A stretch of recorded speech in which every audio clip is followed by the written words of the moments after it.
విభజన అంటే ఇంతకుముందు కొన్ని అసెంబ్లీ సెగ్మెంట్స్ కొన్ని పక్క జిల్లాలకు వెళ్ళిపోవటం, అలాగే దాని మీద వచ్చిన బోల్డెన్ రిప్రజెంటేషన్స్ని సమగ్రంగా అధ్యయనం చేసి జిల్లాల పునర్విభజన, అలాగే అదే క్రమంలో అసెంబ్లీ సెగ్మెంట్స్ని మాడిఫై చేసుకోవటం, అంటే తమకు అనుకూలంగా తమ ఓటింగ్ అనుకూలంగా మాడిఫై చేసుకోవడానికి టీడీపీ ప్రయత్నాలు చేస్తోంది. This is going to be a very big shock to the allied partners, జనసేనకి కానీ బీజేపీకి కానీ. సో టీడీపీ చాలా వ్యూహాత్మకంగా వ్యవహరిస్తుంది. రేపు పొద్దున జనసేన కానీ బీజేపీ కానీ ఎలాంటి ఎత్తుగడలు వేసినా తమకు ఎలాంటి ఢోకా ఉండకుండా ఉండటం కోసం. సో న్యాచురల్ రాజకీయ పార్టీలంతా ఈ మాత్రం చేసుకుంటాయి. ఇవి కాక సాయిరెడ్డి గారు ఫ్రాన్స్ వెళ్ళటానికి మరి కోర్టు నుంచి రిలీఫ్ వచ్చింది. ఏం పర్లేదు, మీరు ఎటు అయినా వెళ్ళండి అని చెప్పేసి కోర్టు బుజ్జగించి ఆయన్ని పంపించేస్తుంది. బోల్డెన్ అంశాలు మాట్లాడుకోవడానికి ఈరోజు మనతో బిగ్ డిబేట్లో ఉన్నారు. మనకి టీడీపీ నుంచి రఫీ గారు, వైసీపీ నుంచి జ్వాలాపురం శ్రీకాంత్ గారు. నమస్తే శ్రీకాంత్ గారు. అలాగే జగదీష్ గారు, పొలిటికల్ అనలిస్ట్. నమస్కారం. జనసేన వీర మహిళ సుజాత గారు. అందరికీ నమస్తే. So to start with Janasena వీర మహిళ సుజాత గారు, ఏమనుకోవద్దు, మీతోనే మొదలెట్టాలి. అంటే మీ వాళ్ళు రోజుకొక ఇన్సిడెంట్ తోటి జనం ముందుకు వచ్చి 70mm స్క్రీన్ మీద అలరిస్తున్నారు మీ నాయకులు. నిన్న ఎనికేపాడు దగ్గర జరిగిన గొడవ ఏందో ఒకసారి చూద్దాం. ముందర ఆయన మీ జనసేన ఇన్ఛార్జి ఏ రకంగా మాట్లాడారో చూసి తర్వాత మిగిలిన సబ్జెక్టులకు వెళ్దాం.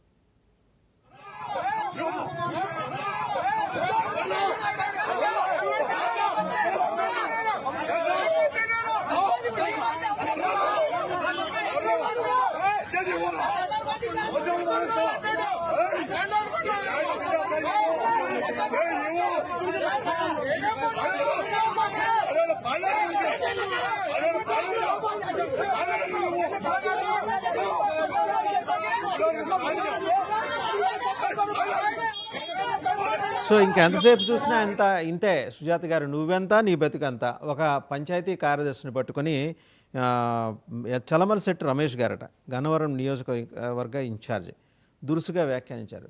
ఇంతకీ ఏంటంటే విగ్రహాలు పెట్టుకునే దగ్గర గొడవ, అది జనసేనలో 2 గ్రూపుల మధ్య. ఆయన వెళ్ళి ఏదో సర్ది చెప్పబోయాడు, నువ్వెంత నీ బతుకంత. మీరు జస్ట్ ఇప్పుడే అంటే 21కి 21 గెలిచి 100% స్ట్రైక్ రేట్ తోటి అసెంబ్లీలోకి అడుగుపెట్టారు. 10 years old పార్టీ. మీకు వైసీపీకి తేడా లేనట్టుగా మీరు వ్యవహరిస్తుంటే జనం ఎట్లా చూస్తారండి సుజాత గారు మిమ్మల్ని? Don't take it personal. జరుగుతున్నవి మీ ముందు అంటే మీరు చెబితే నమ్మరని ఆ విజువల్ వేసి చూపించాల్సి వచ్చింది. సార్, ముందుగా మీకు అలాగే ప్యానెల్లో ఉన్న పెద్దలకి 99 వీక్షకులకి అందరికీ శుభోదయం అండి.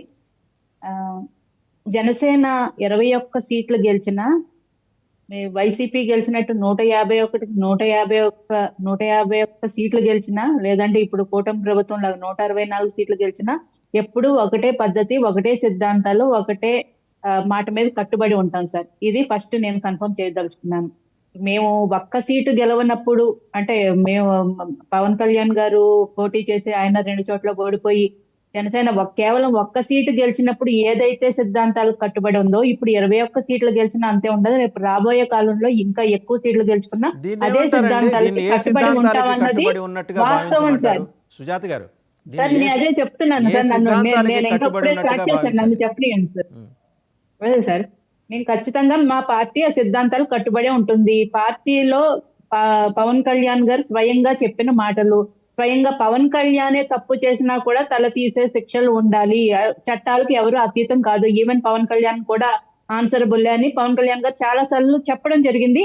ఆ మాట మీద ఈ రోజుకి స్టిల్ ఇప్పుడు కూడా కట్టుబడి ఉంటాము.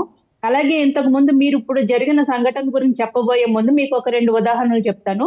ఎంపీడీఓ గారి మీద జరిగిన దాడి విషయంలో అన్నమయ్య జిల్లాలో జవహర్ బాబు గారి మీద జరిగిన దాడికి స్వయంగా అక్కడికి వెళ్లాల్సిన అంత అవసరం లేకపోయినా, అంటే స్వయంగా పవన్ కళ్యాణ్ గారు వెళ్లాల్సిన ఇంకొకరు అధికారులను పంపించవచ్చు, ఇంకొకరు నాయకులను పంపించవచ్చు, కానీ పవన్ కళ్యాణ్ గారే వెళ్లి స్వయంగా అక్కడ ఆయన్ని పరామర్శించి అక్కడ చర్యలు తీసుకోవడం జరిగింది. అలాగే మా రీసెంట్ గా జరిగిన సంక్రాంతి విషయంలో, కోడి పందాల విషయంలో అక్కడ జనసేన బ్యానర్లు డిస్ప్లే చేసి జనసేన నాయకులు ఒకళ్ళు కోడి పందాలు నిర్వహిస్తుంటే వితౌట్ ఇంకొక ఏది వెనక అడుగు వేయకుండా కనీసం ఆయన పిలిచి ఎక్స్ప్లెనేషన్ కూడా అడగలేదు. ఎందుకంటే అక్కడ చాలా క్లియర్ కట్ గా కనిపించింది కాబట్టి ఇమీడియట్ గా పార్టీ నుంచి సస్పెండ్ చేశారు సార్. ఇంకొన్ని విషయాల్లో అభియోగాలు వస్తేనే పార్టీకి దూరం పెట్టారు. ఆ అభియోగాలు ఇంకా నిరూపితం కాకముందే పార్టీకి దూరం పెట్టారు. కాబట్టి జనసేన నాయకులు ఎవరైనా తప్పు చేస్తే వారి మీద క్రమశిక్షణ చర్యలు ఖచ్చితంగా 100% ఉంటాయి. అలాగే ఇప్పుడు ఇందాక మీరు ఇక్కడ డిస్ప్లే చేసిన ఏదైతే సంఘటన ఉందో అక్కడ ఏమంటున్నారో మాటలు క్లారిటీగా నాకైతే అర్థం కాలేదు. ఈవెన్ పవన్ కళ్యాణ్ గారు నాయకుల దృష్టికి ఇది వెళ్తుంది. వెళ్తే అక్కడ ఎవరైతే అక్కడ అధికారి ఉన్నారో ఆయన్ని జనసేన నేతల్ని పిలిచి పార్టీ ఆఫీసులో వాళ్ళ దగ్గర ఎక్స్ప్లెనేషన్ అడుగుతారు. ఏం జరిగిందన్నది రెండు పక్షాల నుంచి కూలంకుషంగా అడుగుతారు సార్. అక్కడ ఏం జరిగింది, ఎవరిని ఏమన్నారు, అసలు చెప్పాలంటే సార్ రాజకీయ నాయకులు ప్రజలందరికీ పాలేరులు సార్ మేము. ఎందుకంటే ప్రజలందరికీ సేవకులు మేము పాలేరులు. రాజకీయ నాయకులే ప్రజల కోసమే ఉన్నది. మేము అందరం సేవకులమే గానే భావిస్తాం. చాలా గ్రౌండ్ టు ఎర్త్ ఉంటాం. ఈవెన్ మా పార్టీలో చిన్న స్థాయి నాయకుల నుంచి పెద్ద స్థాయి నాయకుల వరకు అదే పద్ధతి పాటిస్తారు. కాబట్టి ఒకసారి సరే, మీరు చాలా ఓపికగా చాలా వివరంగా సమగ్రంగా చెప్పారు. మీరు పాలేళ్ళు అంటున్నారు. ఇంతకుముందు మొన్న ఒక రోజు ఒక జనసేన నాయకుడు ఒక ఆఫీసర్ని పట్టుకొని పాలేరు అన్నాడు. మరి ఎవరు పాలేళ్ళు అనే దాని మీద ముందర క్లారిటీ మీరు తెచ్చుకోండి ఫస్ట్ ఆఫ్ ఆల్. రెండో అంశం, రోజు విడిచి రోజు రాకపోతే రోజుకొకటి ఇలాంటివి జరుగుతున్నాయి. ఎందుకింత అసహనం? మాట్లాడండి, కూర్చోబెట్టి. ఆయన ఏమన్నా టెర్రరిస్టా? ఒక ఆఫీసర్ని పట్టుకొని నువ్వెంత నీ బతికంత అంటావంటే వాట్ డస్ ఇట్ మీన్? మీరు ఎంపీడీఓకి ఏదో జరిగిందని వెళ్ళిపోయారు కదా గుర్రాలు వేసుకొని, ఇక్కడికి ఎందుకు రాలా? నేను అదే చెప్తున్నాను సార్. పార్టీకి ఏ విషయాన్ని వదిలిపెట్టదు, ఎవరు అతీతం కాదు. మేమే ప్రజలకు పాలేర్లు, అందులో డౌట్ ఏం లేదు. ఆ పార్టీ ఇప్పుడు పార్టీలో అనగానే ఎంతో మంది నేతలు ఉంటారు, అందరూ ఒక తీరుగా ఉంటారని లేదు. అలా అని చెప్పి వాళ్ళని వదిలేసే సమస్య లేదు. ఖచ్చితంగా వాళ్ళ మీద చర్యలు ఉంటాయి సార్.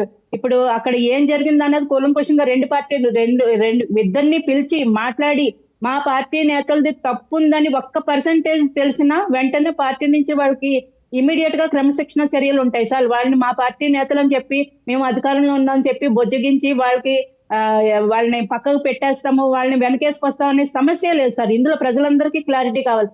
ఎందుకంటే మా పార్టీలో ఎంత పెద్ద నేత అయినా కూడా 24 hours అయింది. ఇంతవరకు మీ నుంచి ఒక ఏది ప్రెస్ నోట్ లేదు, క్రమశిక్షణా సంఘం మేము దీని మీద సీరియస్గా ఉన్నామని. మన పాపం పల్లా శ్రీనివాస్ గారు ఇమ్మీడియట్గా రెస్పాండ్ అయ్యారు.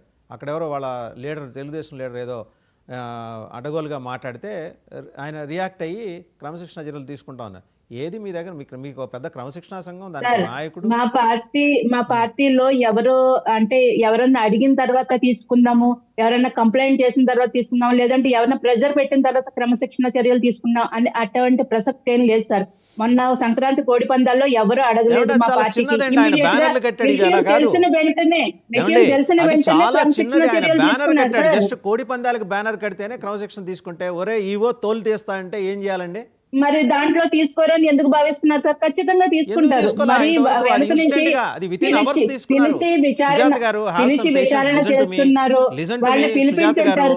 సుజాత గారు, listen to me, have some patience.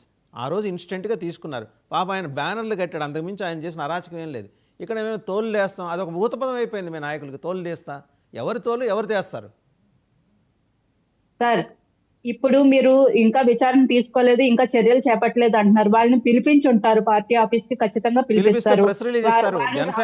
Time తీసుకుని ఉండొచ్చు వారు రావడం. అంటే నేను జనసేన నాయకుల గురించి అనట్లేదు సార్, అధికారిని కూడా పిలిపించి అధికారి దగ్గరికి వెళ్లి మాట్లాడడమో ఏదో ఒకటి జరుగుతుంది. ఖచ్చితంగా బ్యాక్ ఎండ్ విచారణ అయితే జరగట్లేదని చెప్పి మనం చెప్పలేము సార్. ఇమీడియట్ గా అంటే ఈ రోజు అవ్వగానే వాళ్ళు అందుబాటులో ఉండొచ్చు, ఉండకపోవచ్చు. అరాచకానికి పాల్పడిన ఒక జనసేన నాయకుడు నిన్న